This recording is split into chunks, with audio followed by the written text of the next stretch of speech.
À nouveau pour ce live qui a un petit peu foiré. On m'a posé un lapin, je démarre un live et la personne qui doit venir une heure après s'est trompée et vient une heure en avance. Quand tu suis le mouvement de la vie, il se passe des choses toujours un peu étranges. Mais ce n'est pas le sujet d'aujourd'hui. Je voulais vous parler de lorsque l'on perd quelqu'un. Hello! Lorsque l'on perd quelqu'un, on va avoir, si l'on croit au fait qu'il y a une vie, il y a quelque chose après la mort, je me situe vraiment dans ce cadre-là. Et si ça n'est pas ta pensée, je comprendrais tout à fait que ça puisse ne pas t'aller. Je ne cherche pas à convaincre, je cherche juste à expliquer pour les personnes qui partagent cette croyance-là. Quand on perd quelqu'un et qu'on pense qu'il y a quelque chose qui se passe de l'autre côté, hello,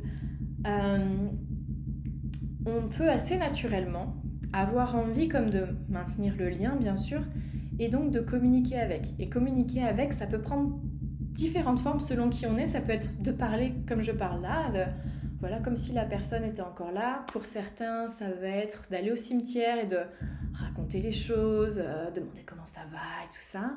Pour d'autres, ça va être d'aller voir une ou un médium. Pour certains, ça va être de poser une question et puis d'observer, de voir les signes qui se présentent. Ça peut prendre plein de formes différentes, mais en tout cas, il y a cette intention de communiquer.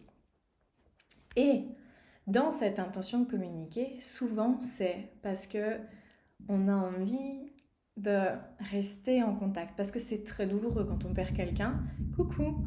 Et donc, on a ce besoin de faire un peu comme avant.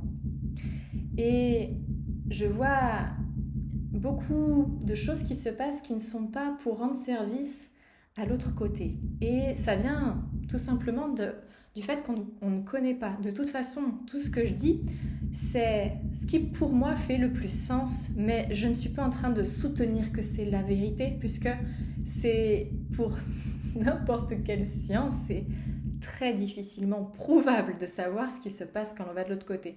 Moi, j'ai fait mes recherches pendant une dizaine d'années parce que c'est un sujet qui me tient énormément à cœur et j'ai pris la synthèse entre des écrits qui sont très anciens et entre des témoignages de personnes qui ont fait des expériences de mort imminente. Mais voilà, ça ne tient qu'à ça.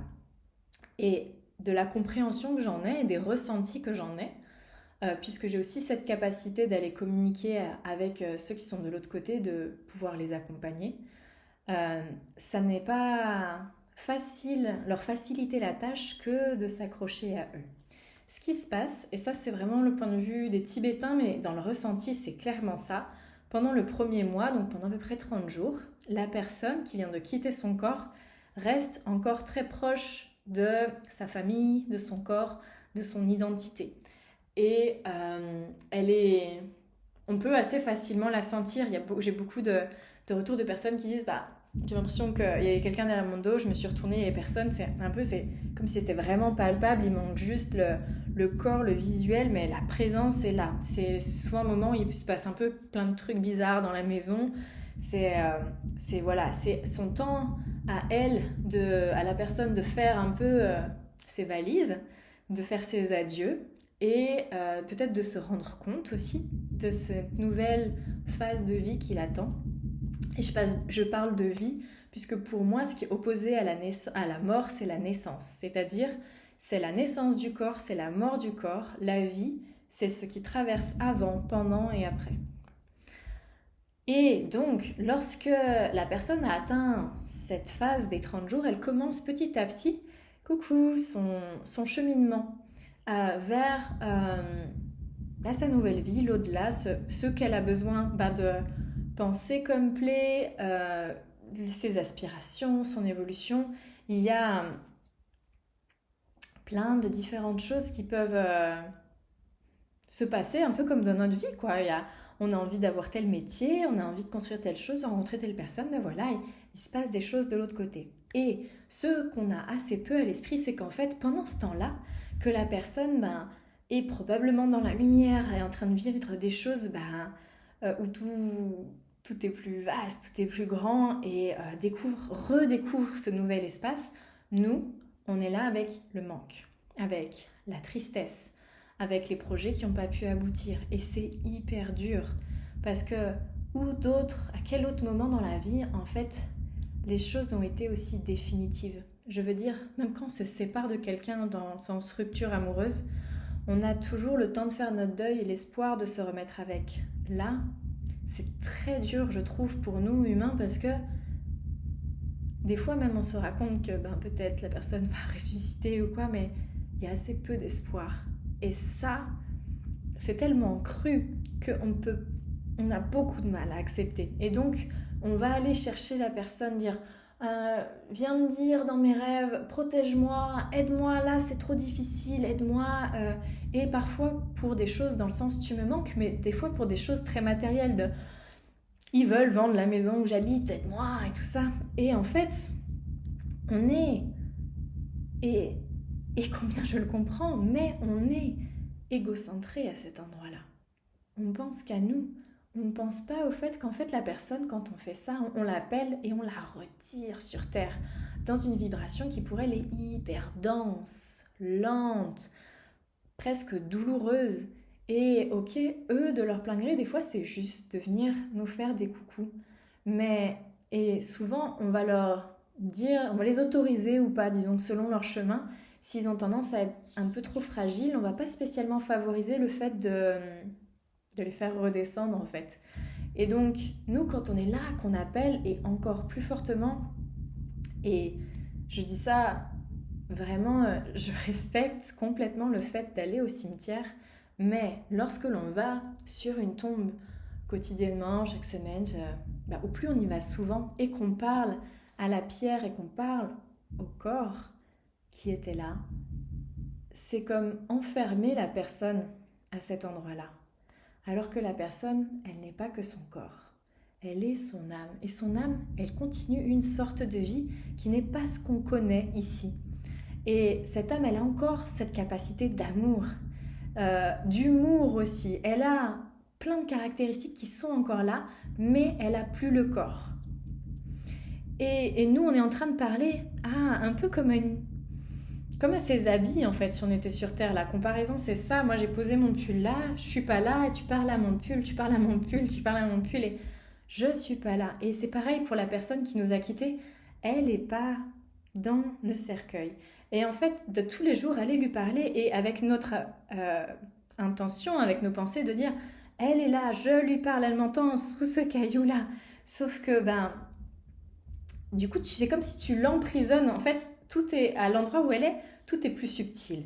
Et donc, si ton intention est très forte parce que c'est clair pour toi que la personne est là, c'est comme si à chaque fois, tu vois, elle essaie de s'élever. Il y a quelqu'un qui te rappelle. Et je suis triste et tu manques et pourquoi t'es partie, tu vois, on fait un peu ça en fait. Et c'est complètement humain. Et ça n'a aucune utilité de s'auto-flageller lorsque l'on fait ça. Vraiment, en fait, on est dans une souffrance et c'est pas évident du tout à cet endroit-là. Personne ne nous a éduqués, d'où aussi ces lives. C'est horrible en fait. Donc, ne va pas en rajouter une couche en disant « Oh merde, en plus, je lui fais pas du bien !» Non, avec ce que je savais à ce moment-là et le taux de souffrance que j'avais, j'ai fait ça parce que j'ai vu faire, parce que j'ai cru ça. Mais voilà, petit à petit, avec ce genre d'informations, ça va faire son chemin et tu vas pouvoir ouvrir ton esprit au fait que, en fait, la personne, elle est à un endroit et tu peux continuer à lui parler, mais pas en l'agrippant et en la ramenant en bas, toi, en montant. Et ça change beaucoup de choses parce que il y a des packages en fait, avec le fait de l'agripper pour qu'elle reste avec nous, pour que les miettes de son être restent, soient là, pour qu'on puisse sentir qu'on réclame un signe. Combien j'ai entendu, et moi-même j'ai espéré, tu sais, comme dans les films où on marque un message sur le miroir et t'attends devant le miroir et tu dis il y a de la buée, fais-moi un signe, et toutes ces choses-là, mais tendresse pour nous parce qu'on n'est pas bien. Mais du coup, on fait ça à partir d'un espace de souffrance. Lorsque l'on accepte, nous, de nous élever pour arriver à communiquer avec la personne, ça change tout. C'est-à-dire, je vais à un endroit d'amour. En fait, je t'aime et j'ai envie de goûter à ce que ça fait de pouvoir retoucher ton énergie. Et j'ai envie de savoir comment toi tu vas, pas que toi tu m'aides. Et comment est-ce qu'on s'élève en vibration? En fait, ça se fait pas comme ça. C'est si je propose un processus qui dure une année dans Vivre éveillé, c'est que c'est un processus, mais il est faisable. Et c'est un processus qui fait on est invité à monter en vibration sur plein d'aspects de notre vie. Autant de notre corps, donc de notre alimentation, que de notre psychologie, de notre relationnel, de notre rapport à la vie aussi, et donc aussi de notre rapport à la mort, de faire arriver la lumière, donc monter en vibration, monter en amour. Toutes les parts de notre vie font que c'est de plus en plus facile. Disons que si je suis sur une énergie assez basse de souffrance, de peur, euh, que la personne défunte, elle est là, dans une vibration, mettons, basique, tandis que je ne suis pas du tout sûre que chacun soit équitable à cet endroit-là, mais prenons une vibration moyenne. En fait, l'espace est hyper grand. Elle pour descendre et toi pour monter. Et là, c'est difficile. Et là, il y a un intérêt d'aller voir un médium pour faire ce pont-là. Mais en fait, ce que peu savent, c'est qu'on a tous cette capacité, en fait, de faire ce chemin-là. On a un corps, on a des pensées, on a vraiment l'outil, il est à disposition de tout le monde. Seulement, c'est vrai que dans la psychologie, on a beaucoup parlé de dons. C'est bien pratique, comme ça, comme pour qui c'est plus naturel, c'est un don. Toi, non, tu restes où t'es, moi je suis supérieure. Il y a beaucoup d'ego, je trouve, en fait, quand on parle de dons. C'est un peu comme si je disais, toi t'as un don pour les maths, moi clairement pas. Du coup, c'est toi qui feras des maths. Moi, c'est pas accessible. Moi, jamais. Bah si, en fait, si j'apprends, je vais savoir faire des maths. Après, il y a, est-ce que j'ai envie? Ça, c'est la grande question dans tout ce qu'on veut entreprendre, c'est est-ce que j'ai envie? Mais c'est accessible. Et être intuitif, monter en vibration, c'est accessible.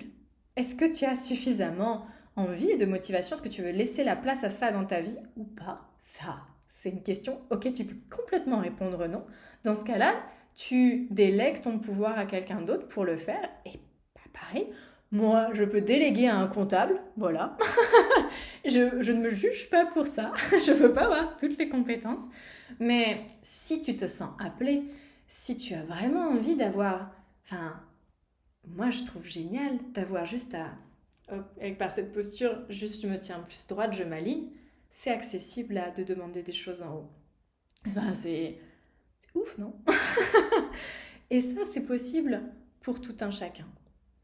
Mais ça demande à être cultivé. Et du coup, petit à petit que tu montes en vibration, et le meilleur moyen d'en vivre éveillé, je vous fais vraiment parcourir toutes les sphères de votre vie parce qu'il n'y a pas que le but, n'est pas que de canaliser ou de se relier avec les personnes qui sont parties, mais vraiment à quelque part de guérir. Parce que monter en vibration, c'est guérir des problèmes de relation, guérir le corps, guérir tout. Au plus tu es libéré, au plus tu vibres haut, au plus c'est évident en fait. Et donc, un des bons moyens simples sans passer au travers de toute une formation, c'est déjà de méditer. Parce que tu vas te déconnecter selon la méditation que tu fais, mais en général, c'est pour te faire passer ton cerveau sur un autre mode. Là où c'est plus analytique, mental, c'est plus matheux. Et où tu laisses l'instinct, l'intuition, la télépathie, le subtil, tout ça venir à toi. Et en gros, tu te transformes plus en antenne qu'en machine à calculer. Et donc, si tu médites, c'est déjà un très bel espace pour monter. Et petit à petit, au plus dans ton quotidien, ta vibration est haute, au plus tes méditations vont... En fait, c'est comme si tu as ton état quotidien et tu médites. Ça te fait monter d'un cran en vibration. Après, voilà, tout dépend où est ton état quotidien. Vivre éveillé, en fait, ça sert à ça, que ton état quotidien puisse être le plus haut possible, tout en étant bien ancré, bien sur terre, bien dans le concret. L'idée, c'est vraiment pas de se percher, c'est juste d'avoir le choix. Et donc, voilà, en méditant, tu vas déjà pouvoir t'élever. Et donc, avec l'amour, te connecter à la personne sans lui demander en fait un sacrifice. Ça demande énormément d'énergie pour eux d'être en relation avec nous, c'est comme si, ok, moi aussi je fais une part du chemin. Et donc, au lieu d'être un peu comme... C'est peut-être trop dur ce que je vais dire, je suis même pas sûre que ça soit juste, mais au lieu d'être des boulets de son passé, d'être un partenaire avec qui on est un peu comme des talkie-walkie. Et au lieu de demander pour... Tu peux demander pour des choses très matérielles, genre, je sais pas, tu tombes en panne en voiture, genre, s'il te plaît, ma grand-mère ou machin, aide-moi. Oui, tu peux. Enfin, tu sais, c'est un peu comme une impulsion pas faite exprès, genre, ouais, c'est ok, mais la plupart du temps, nourrit aussi ce lien, ne fait pas que de demander, c'est encore un individu. Et si tu veux recevoir, ben, envoie de l'amour pour pouvoir recevoir aussi le sien. Et c'est là où je te disais tout à l'heure, en fait, la vie, c'est avant, pendant, après ce que nous, on croit être la vie. Donc, naissance, mort, la vie traverse. Et du coup, tu continues à avoir les interactions. Tu continues à recevoir l'amour qui peut s'échanger. Tu lui envoies, tu reçois. C'est hyper agréable et ça te fait sentir à quel point, du coup, quand tu montes en vibration, toute ta perception de la vie change. Et c'est aussi, il n'y a plus ce côté forcément aussi définitif, aussi cru que quand tu viens juste de perdre quelqu'un. Puisque là, du coup, tu parles à son âme, à une partie de son être, et elle n'a pas besoin d'avoir de corps pour ça.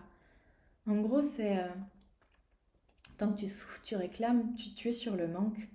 Quand tu t'élèves et que tu communiques, tu peux sentir que la personne, elle te prend dans les bras. Mais est-ce qu'il n'y a pas, quand tu as perdu quelqu'un, est-ce qu'il n'y a pas plus beau cadeau que cette sensation? Moi, c'est vraiment des choses qui me touchent profondément. Euh, Après, n'hésitez pas, hein, si vous avez des questions. Je sais qu'un des freins à recevoir et à ressentir ça, c'est notre tête coucou, qui vient nous dire non. J'ai senti quelque chose, mais c'est pas vrai. Non. Et c'est, encore une fois, c'est tout un processus. C'est pas pour rien qu'on met un an. Minimum. Tu vois que c'est pendant un an, mais tu restes autant que tu veux. Euh, J'ai perdu ce que je voulais dire. Euh, Oui, fais-toi confiance.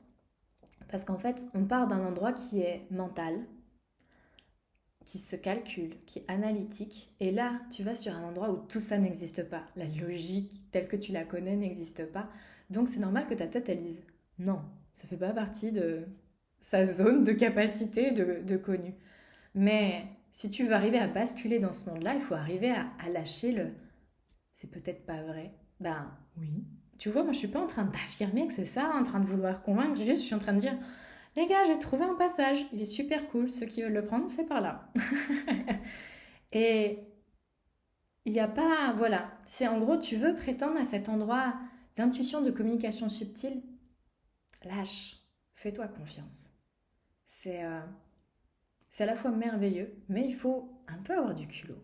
Il faut oser. Il faut oser quitter le connu, la référence du plus grand nombre.